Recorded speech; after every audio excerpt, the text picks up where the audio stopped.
என் கணவனுடைய பெயர் ரமேஷ். நாங்கள் 2 பேருமே சின்ன வயசுல இருந்து லவ் பண்ணி தான் கல்யாணம் பண்ணிக்கிட்டோம். எனக்கு 15 வயசு இருக்கும்போதே, அதாவது நான் 10ஆம் வகுப்பு படிக்கும்போதே ரமேஷ் என்கிட்ட வந்து காதலை சொன்னார்.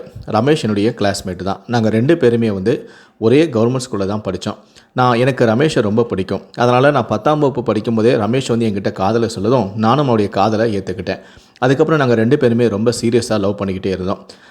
எங்கள் 2 பேருடைய குடும்பமும் ரொம்ப வறுமையான குடும்பம் தான். அதனால் ரமேஷுடைய குடும்பத்தார் அவனை உடனடியாக 10ஆம் வகுப்பு முடிக்கவும் வெளியூருக்கு வேலைக்கு அனுப்பிட்டாங்க. நான் மட்டும் தொடர்ந்து படிச்சுக்கிட்டே இருந்தேன். பொதுவாக எங்கள் ஊரில் 10ஆம் வகுப்பு முடிஞ்சதுமே வந்து நிறைய பெண்களுக்கு திருமணம் செஞ்சு வச்சுருவாங்க. ஆனால் என்னுடைய பெற்றோர்கள் என்னை 12ஆம் வகுப்பு வரைக்கும் படிக்க வச்சாங்க. நான் 12ஆம் வகுப்பு முடிக்கும்போது என் கூட படித்த நிறைய தோழிகளுக்கு கல்யாணமாகி குழந்தலாம் இருந்துச்சு. ஆனால் எனக்கு என்னுடைய பெற்றோர்கள் திருமணம் செஞ்சு வைக்கல. எனக்கும் மாப்பிள்ளை தான் பார்த்துக்கிட்டு இருந்தாங்க. ரமேஷும் வந்து வெளியூருக்கு போன பிறகு மாதத்துக்கு ஒரு முறையோ அல்லது 6 மாதத்துக்கு ஒரு முறையோ தான் ஊருக்கு வருவான்.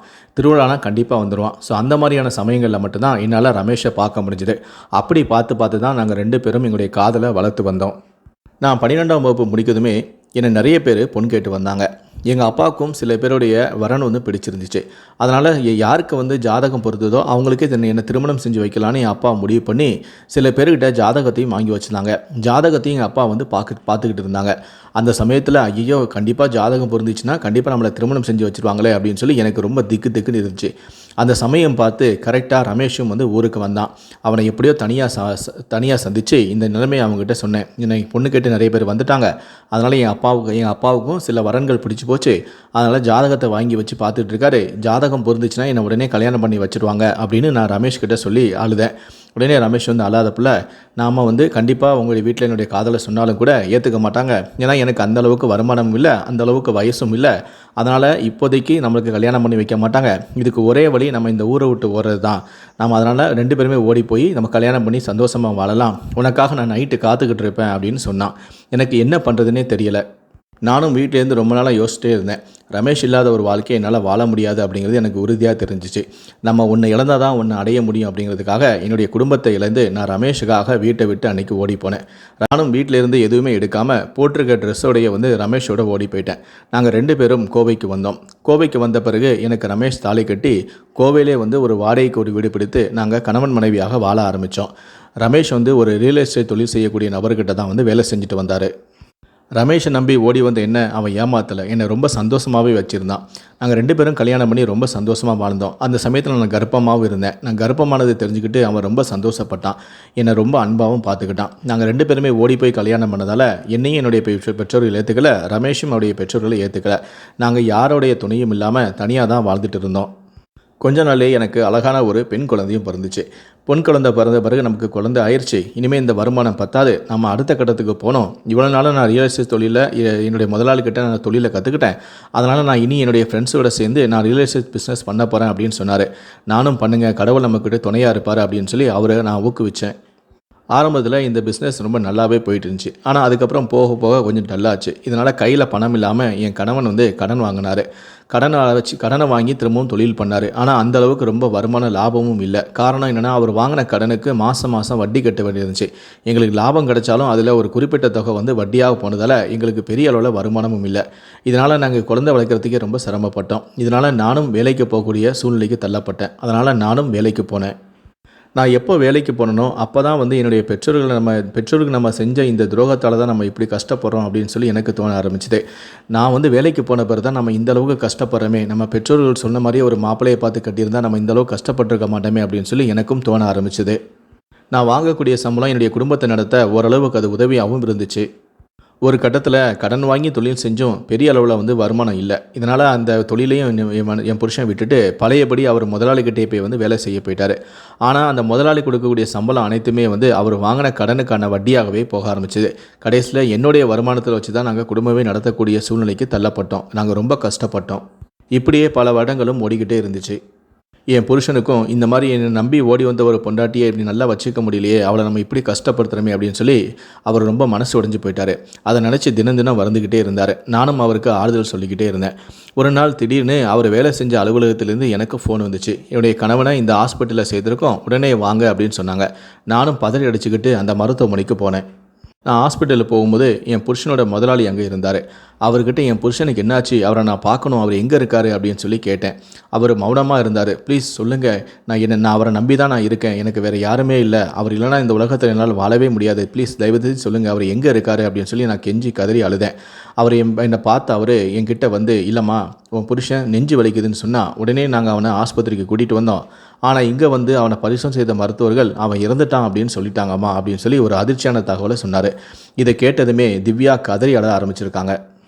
ரமேஷ் இறந்துட்டான் அப்படின்னு தெரிஞ்சதுமே திவ்யாவால் அதை தாங்கி கொள்ள முடியல. இனி இந்த குழந்தைய நான் எப்படி வளர்ப்பேன், தனியாளாக எப்படி வளர்ப்பேன் அப்படின்னு சொல்லி மருத்துவமனையிலே வந்து கத்தி கதறி அழுதுருக்காங்க.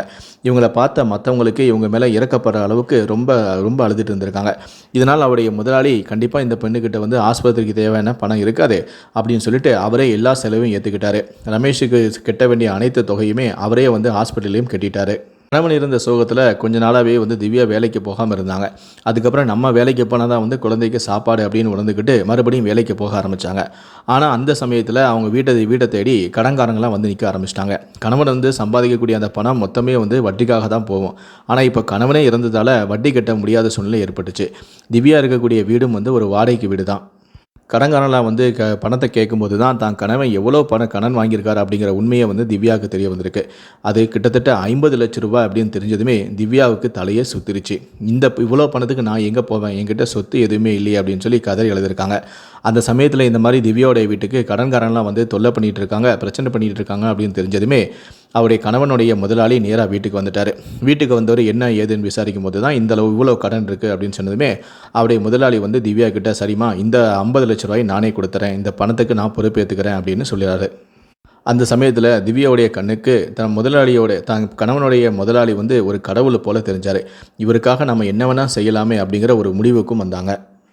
ஆனால் முதலாளி எந்த நோக்கத்தில் இந்த கடன் அனைத்தையும் நான் ஏற்றுக்கிறேன் அப்படின்னு சொன்னார், அதோடைய உள்நோக்கம் என்ன அப்படின்னு திவ்யாவுக்கு தெரியாமே இருந்துச்சு. முதலாளியோட பேர் தர்மலிங்கம். அவருக்கு 60 வயசு இருக்கும். அவருடைய மனைவி இறந்து போயிட்டாங்க. அவருக்கு பிள்ளைன்னு சொல்லிக்க யாருமே இல்லை. தர்மலிங்கத்துக்கிட்ட தான் ரமேஷ் வந்து ரொம்ப நாளாக வந்து வேலை பார்த்துட்டே வராரு. ஏதாவது விசேஷம் அப்படின்னா தர்மராஜ் வந்து ரமேஷோடைய வீட்டுக்கு வருவார். அவருடைய மனைவிக்கும் அவருக்கும் அவருடைய குழந்தைகளுக்கும் புது ஆடைகள் எல்லாமே வாங்கிட்டு வந்து பரிசும் கொடுப்பாரு, செலவுக்கு கொஞ்சம் பணமும் கொடுப்பாரு. ஊரை விட்டு ஓடி வந்த திவ்யாவுக்கு தான் கணவனுடைய முதலாளியான தர்மலிங்கம் தான் ஒரே ஆதரவு. தன்னுடைய கணவனுடைய 16ஆம் நாளுக்கு அவருடைய முதலாளியும் கூப்பிட்டுருக்காங்க. அவரும் வந்திருக்காரு. திவ்யா அவருக்கு சாப்பாடும் பரிமாறியிருக்காங்க. ரமேஷ் உயிரோடு இருக்கும்போதெல்லாம் அவருடைய முதலாளியான தர்மலிங்கம் வீட்டுக்கு வந்திருக்காரு. ஆனால் அந்த சமயத்தில் சாப்பிடவும் செஞ்சுருக்காரு. அப்படி சாப்பிடும்போதும் சரி, ரமேஷுடைய மனைவியான திவ்யா கிட்ட பேசும்போதும் சரி, கண்ணை பார்த்து தான் பேசுவார். ஆனால் ரமேஷ் இறந்த பிறகு அவருடைய வீட்டுக்கு வந்த தர்மலிங்கம் அவருடைய மனைவியான திவ்யா கிட்ட பேசும்போது கண்ணை பார்த்து பேசாமல் கழுத்துக்கு கீழே பார்த்து பேசியிருக்காங்க. இது மூலமாக வந்து திவ்யாவுக்கு தன்னுடைய முதலாளி வந்து என்ன எதிர்பார்க்கிறாரு, அவர் எந்த ஒரு எண்ணத்தோட எந்த எண்ணத்தில் என்னோட பழகிறாரு, எதுக்காக வந்து கடனை வந்து அடைச்சாரு அப்படிங்கிறது அவருக்கு புரிய ஆரம்பிச்சிருக்கு. இதனால் திவ்யா வந்து கோபப்பட்டிருக்காங்க. அதுக்கப்புறம் நிதானமாக வந்து யோசிக்கும் போது, கணவன் இல்லாமல் நாம் இருக்கிறோம், இந்த நிலைமையை தனக்கு சாதகமாக பயன்படுத்திக்கணும்னு நிறைய பேர் நினைக்க தான் செய்வாங்க. அப்படி தான் நம்மளுடைய முதலாளியும் நினச்சிருக்காங்க அப்படின்னு சொல்லி திவ்யா நினச்சிக்கிட்டாங்க. 14ஆம் வீட்டுக்கு வந்த முதலாளி சாப்பிட்டுட்டு போகும்போது திவ்யாவோட கையில் ஒரு பேப்பரை கொடுக்குறாரு. இந்த பேப்பரில் உன் கணவன் வந்து எவ்வளோ கடன் வாங்கியிருக்காரு, அதுக்காக வட்டியை நான் எவ்வளோ செட்டில் பண்ணியிருக்கேன், மொத்த தொகையோட டீட்டெயில்ஸ் எல்லாமே இருக்குமா, இதை பாரு அப்படின்னு சொல்லிட்டு ஒரு பேப்பர் வந்து திவ்யாவோட கையில் கொடுத்துட்டு போகிறாரு. அந்த பேப்பரை பிரித்து பார்த்த திவ்யாவுக்கு பேரதிர்ச்சி காத்திருந்துச்சு. காரணம், தான் கணவன் வாங்கின கடன் மட்டும் 50 லட்சம், அதோடைய வட்டி மட்டும் 30 லட்சம்னு மொத்தம் 80 லட்சம் ரூபாய் வந்து கடன் அப்படின்னு சொல்லி அந்த பேப்பரில் இருந்துச்சு. இதை பார்த்து திவ்யாவே வந்து அதிர்ந்து போயிட்டாங்க. அப்போ திவ்யாவுடைய முதலாளியை பார்த்து சொல்கிறாங்க, நான் வாங்குற சம்பளத்தில் இந்த 80 லட்சக்கான கடனை கூட என்னால் வந்து அடைக்க முடியாது. நான் வாங்குகிற சம்பளத்தை தான் வீட்டு வாடகை, எங்களுடைய சாப்பாடு, என் பிள்ளையோட ஸ்கூல் ஃபீஸு எல்லாமே நான் பார்க்கணும். அப்படி இருக்கும்போது இந்த 80 லட்ச கடனை என்னால் அடைக்க முடியாது. 80 லட்ச கடனுக்கான வட்டியை கூட என்னால் செலுத்த முடியாது. நீங்கள் ரொம்ப பெரிய மனசு பண்ணி இந்த தொகையை நீங்கள் வந்து செலுத்திருக்கீங்க, ரொம்ப நன்றி. எங்கள் 2 பேரையும் விற்றா கூட என்னால் இந்த 80 லட்ச கடனை வந்து செலுத்த முடியாது. எங்கள் மேலே நீங்கள் வந்து ரொம்ப அன்பாக இருக்கீங்க அப்படின்னு சொல்லி திவ்யா வந்து தன் முதலாளிகிட்ட வந்து பேசியிருக்காங்க.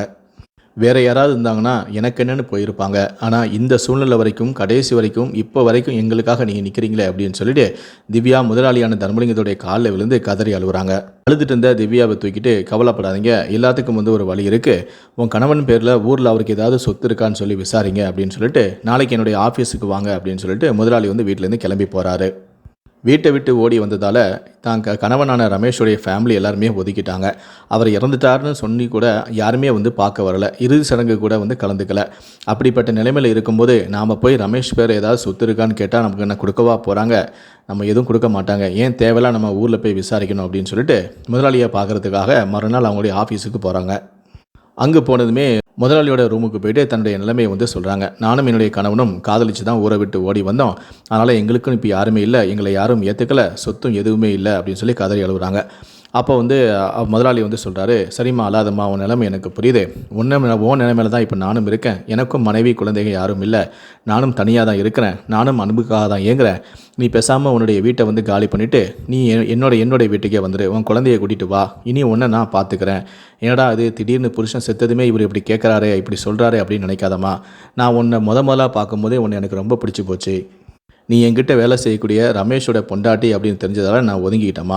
ரமேஷ் உயிரோடு இருக்கும்போது நான் உங்ககிட்ட பழகிறது தப்பு, அது சரியும் கிடையாது. ஆனால் இப்போ ரமேஷ் இறந்துட்டால இதுக்கப்புறம் நான் உங்ககிட்ட பழகாமல் இருக்கிறது பெரிய தப்பு. அதனால தான் என் மனசில் உள்ளதை நான் உங்ககிட்ட சொல்கிறேன், வெளிப்படையாகவே சொல்கிறேன் அப்படின்னு அவருடைய முதலாளியான ராமலிங்கம் சொல்கிறாரு. ஏடா இவர் காசை கொடுத்துட்டு நம்மளை இப்படி படுக்க கூப்பிட்றாரு அப்படின்னு நினைக்காதம்மா. கடைசி வரைக்கும் எனக்கு அன்பு செலுத்தக்கூடிய ஒரு மனைவி தேவை. என் மனைவி இறந்து போனதுனால தான் நான் உன்னை ஒரு பொண்டாட்டியாக இந்த இடத்துல உன்னை வச்சுக்கணும்னு நான் நினைக்கிறேன். நான் உன்னை கம்பல் பண்ணலை, வற்புறுத்தலம்மா. நீ நிதானமாக வீட்டுக்கு போயிட்டு நான் சொன்னதை பற்றி யோசிச்சுட்டு எனக்கு நல்ல ஒரு முடிவாக சொல்லு அப்படின்னு சொல்லிட்டு திவ்யாவை அனுப்பி வைக்கிறாரு. திவ்யாவும் வீட்டுக்கு முதலாளி சொன்னதை யோசிச்சு பார்க்குறாங்க. நம்ம வேறு ஏதாவது கல்யாணம் பண்ணிக்கலாமான்னு முதல்ல யோசிக்கிறாங்க. அப்படி நம்ம வேறு யாரையாவது கல்யாணம் பண்ணிக்கிட்டா காதலிச்சு ஊரை விட்டு ஓடி வந்தா பாரு, இப்போ அவன் புருஷன் செத்ததுமே உடனே வேற ஒரு கல்யாணம் பண்ணிக்கிட்டா அப்படின்னு சொல்லி உலகம் பேசும். இல்லை நாம் முதலாளி சொன்ன மாதிரியே அவரோடே நம்ம வீட்டுக்கு போய் தங்கினாலும் கூட பாரு, புருஷன் செத்ததுமே முதலாளியை வளைச்சி போட்டுட்டா, வயசானவனோட போய் இப்போ குடும்பம் நடத்திட்டு இருக்கான்னு கேவலமாக பேசும். ஆனால் ஊர் உலகம் என்ன தான் பேசினாலும் பசிக்கு ஊர் உலகம் சோறு போடாது, கஷ்டத்தில் உதவியும் பண்ண மாட்டாங்க. ஊருக்காக யோசித்தா கண்டிப்பாக பசி பண்ணியில் செத்து தான் போகணும். ஆனால் நமக்காக யோசித்தோம்னா, இந்த ஊர் உலகத்தை மறந்து நமக்காக யோசித்தோம்னா நாமளும் சரி நம்முடைய பொண்ணும் சரி நல்ல நிலைமைக்கு வர முடியும். இதனால் முதலாளிக்கே மனைவி ஆகலாம் அப்படிங்கிற மாதிரி திவ்யா ஒரு முடிவு எடுக்கிறாங்க. ஆனால் இந்த விஷயத்தை முதலாளிகிட்ட உடனே சொல்லாமல் முதலாளியை சந்தித்து நீங்கள் சொன்னதை பற்றி யோசிக்கணும், எனக்கு கொஞ்சம் டைம் கொடுங்க அப்படின்னு சொல்லி டைமும் கேட்குறாங்க. உடனே முதலாளி, சரிம்மா, நீ உனக்கு எவ்வளோ டைம் வேணுமோ நீ எடுத்துக்கோ. ஆனால் ஒரு கண்டிஷன், நீ இனிமேல் அந்த வாடகை வீட்டில் இருக்கக்கூடாது, நீ என்னுடைய வீட்டில் தான் இருக்கணும். உனக்கு எப்போ எனக்கு மனைவியாகணும்னு தோணுதோ அப்போ நம்ம 2 பேரும் கணவன் மனைவியாக இருந்தால் போதும். அது வரைக்கும் என்னோட வீட்டு மாடியில் நான் உன்னை தங்க வைக்கிறேன். நீயும் குழந்தையும் என்னுடைய வீட்டு மாடியில் தங்கிக்கங்க அப்படின்னு சொல்கிறாரு. இதை ஏற்றுக்கிட்ட திவ்யாவும் தான் குழந்தையை அழைச்சிக்கிட்டு அவருடைய வீட்டுக்கும் போகிறாங்க. அங்கே போன பிறகு அவருடைய மகளை ஒரு பெரிய ஸ்கூலில் சேர்த்து படிக்கவும் வைக்கிறாரு. முதலாளியான ராமலிங்கம் நடத்துகிற விதத்தில் கொஞ்சம் கொஞ்சமாக திவ்யா மனசும் மாற ஆரம்பிக்கிறாங்க. அதே சமயத்தில் அவருடைய குழந்தையும் முதலாளியை அப்பான்னு கூப்பிட்ற நிலைமைக்கு வந்துடுறாங்க. ஒரு கட்டத்தில் முதலாளிக்கு மனைவியாகலாம் அப்படிங்கிற முடிவுக்கே திவ்யா வந்துடுறாங்க. இந்த விஷயத்தை நான் முதலாளிகிட்ட போய் சொன்னேன். அவரும் மறுநாளே என்னை திருமணம் செஞ்சுக்கிறதுக்கு சம்மதிச்சு உடனடியாக என்னை ஒரு கோயிலுக்கு கூட்டிகிட்டு போனார். அங்கே அவரோட கையாலேயே எனக்கு தாலியும் கட்டினார். விதவையான எனக்கு இப்படி ஒரு வாழ்க்கை கிடைக்குமான்னு நான் கொஞ்சம் கூட யோசித்து பார்க்கல. இந்த கிடைச்ச வாழ்க்கையும் நான் ஏற்றுக்கிட்டேன். அதன் பிறகு கணவன் மனைவிக்குள்ள தினமும் என்ன நடக்கணுமோ அது எங்களுக்குள்ளேயும் நடக்க ஆரம்பிச்சது. அவரும் ரொம்ப நாளாக மனைவியை பிரிந்து இயக்கத்தில் இருந்ததால் அவருக்கு நான் தினமும் தேவைப்பட்டேன். அவருக்கு வயசு தான் 60 ஆனாலும் அவருக்கு இன்னும் வாலிபம் இருக்க தான் செஞ்சது. அவர் கூட இருக்கக்கூடிய ஒவ்வொரு நொடியும் நான் புருஷன் வாங்கின கடன் தான் இப்படி அவரோட நம்மளை இருக்க வச்சது அப்படின்னு சொல்லி நான் நினச்சாலும் கூட, புருஷன் வாங்கின கடனுக்காக நம்மளையே இப்படி அடமானம் வைக்கக்கூடிய சூழ்நிலை வந்துருச்சேன்னு நான் நினைக்காத நாள் இல்லை. ஆனால் என்ன பண்ணுறது, என்னுடைய சூழ்நிலை இப்படி ஆகி போச்சு. என்னுடைய எதிர்காலத்துக்கும் என்னுடைய மகளுடைய எதிர்காலத்துக்கும் நான் இப்படி ஒரு முடிவு எடுக்க வேண்டியதாக போச்சு. 60 வயதான முதலாளியை நான் திருமணம் செய்யக்கூடிய சூழ்நிலைக்கு தள்ளப்பட்டேன். இந்த சந்தர்ப்பத்தை நான் பயன்படுத்திக்கிட்டது சரியா தவறா, என்னுடைய முதலாளியை நான் கல்யாணம் பண்ணிக்கிட்டது சரியா தவறா, உங்களுடைய கருத்துக்கள் என்ன அப்படிங்கிறத கீழே இருக்கக்கூடிய கமெண்ட் செக்ஷனில் மறக்காமல் சொல்லுங்கள். முடிந்த அளவுக்கு இந்த வீடியோவை மற்றவங்களுக்கும் ஷேர் பண்ணுங்கள். மேலும் இது போன்ற பல வீடியோக்களை பார்க்கணும் அப்படின்னு வச்சிங்கன்னா மறக்காமல் சேனலை சப்ஸ்கிரைப் பண்ணுங்கள். கூடவே அந்த பெல் சிம்பலையும் மறக்காமல் கிளிக் பண்ணுங்கள். நன்றி, வணக்கம்.